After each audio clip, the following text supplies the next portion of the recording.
Students, this is for class 9th.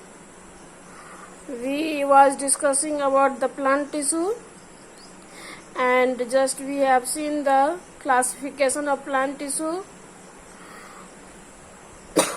So students, we was discussing the plant tissue divided into two parts, meristematic and permanent. So let's see about the meristematic tissue. What is meristematic tissue? Meristematic tissues occurs in the growing area where cells of the meristematic tissue divides and help in growth. So according to position of meristematic tissue classified into three parts: apical, lateral and intercalary. One by one we will go ahead. So let's see first of all about the meristematic tissue. The tissue consists of actively dividing cells and is present in the growing region of plants, that is the tips of roots and stems. Clearly this sentence clearly saying the cells of meristematic tissue are capable to divide and present in growing region in root and shoot tips. On the root and shoot tips, meristematic tissue present. Its cells are capable to divide, and meristematic tissue are responsible for the growth in plant. So now look the structure of meristematic tissue and read about the structure of meristematic tissue. The cells can be round, oval, polygonal and rectangular, but these are few things they have in common. Listeners, about the meristematic tissue, this sentence saying what is the structure of meristematic tissue? The cells of meristematic tissue will be maybe in round shape, in oval shape और इन polygonal shape. इसके जो sales होते हैं वो round हो सकते हैं, Oval shape में हो सकते हैं या पॉलीगोनल होते हैं.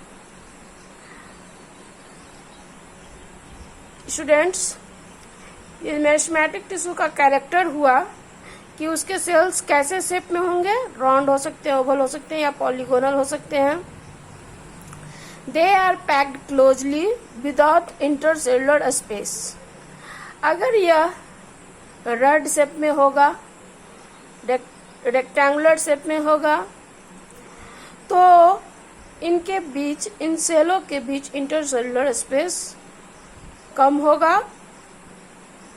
ये क्लोजली पैक्ड होंगे, ठीक है. और इंटरसेलुलर क्लोजली पैक्ड होने, इनके सेल्स क्लोजली पैक्ड होने के कारण उनके बीच गैपिंग नहीं रहेगा. सेल्स के बीच जो गैपिंग होता है उसे इंटरसेलुलर स्पेस कहते हैं. तो जब इसके सेल्स क्लोजली पैक्ड हो जाएंगे अगर, तो इंटरसेलुलर स्पेस क्या होगा, नहीं के बराबर रहेगा. इसके जो सेल वॉल होते हैं वो सेलुलोज के बने होते हैं. इसके अंदर साइटोप्लाज्म होता है, न्यूक्लियस होता है, लेकिन वैक्यूल्स जो होता है वो या तो बहुत छोटा होता है या एब्सेंट होता है. ठीक है. फिर से इसके meristematic टिश्यू को कैरेक्टर हम बता रहे हैं. इसके जनरली जो सेल के शेप होते हैं वो ओवल होते हैं. सेल वॉल थिन होता है, सेलुलोज का बना होता है. साइटोप्लाज्म पर्याप्त मात्रा में रहता है, न्यूक्लियस रहता है, और वैक्यूल जो होता है वो बहुत छोटा या नहीं के बराबर होता है. चलिए अब इसका स्ट्रक्चर आपको हम दिखला रहे हैं।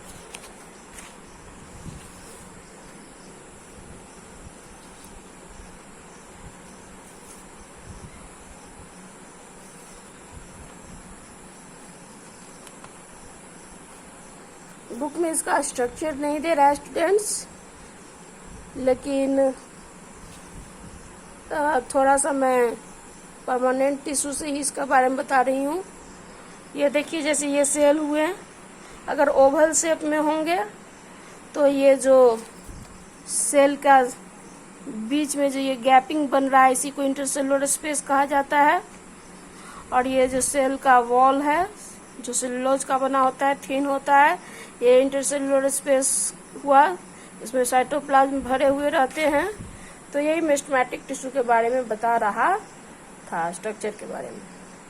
चलिए अब मेरिस्टेमेटिक टिश्यू के बारे में हम उसके पोजीशन पे लैटरल, एपिकल और इंटरकैलरी पढ़ना है। तो देखते हैं, ये जो टिप्स है प्लांट का, मान लीजिए ये एक प्लांट का फिगर है, तो इसके टिप्स पे आपको एपिकल मेरिस्टेमेटिक टिश्यू पाए जाएंगे। इसके ब्रांचेज के पास इंटरनोड्स जानते हैं ना, गांठें, स्टेम पे इंटरवॉल्स होते हैं, स्टेम पे इंटरवॉल्स होते हैं, नोड्स ऐसे गांठ बना हुआ रहता है, उसे नोड्स बोलते हैं। तो उस गांठ के पास जहाँ से ब्रांचेज उगते हैं वहाँ इंटरकैलरी मेरिस्टेमेटिक टिश्यू हो सकते हैं, और गर्थ में उसकी जो चौड़ाई होती है स्टेम के, वहाँ पर लैटरल मेरिस्टेमेटिक टिश्यू पाए जाते हैं। फिर से देखिए, टिप्स पे एपिकल मेरिस्टेमेटिक टिश्यू होते हैं, ब्रांचेज और नोड्स के पास इंटरकैलरी होते हैं, और चौड़ाई के पास उसका जो चौड़ाई वाला पोर्शन होता है, ऐसे वर्टिकल सेक्शन, ऐसे जब हॉरिजॉन्टली काटेंगे, हॉरिजॉन्टल जब काटा जाएगा तो वहाँ पर लैटरल मेरिस्टेमेटिक टिश्यू होते हैं। इसके बारे में डिस्क्राइब से हम पढ़ते हैं नेक्स्ट वीडियो में।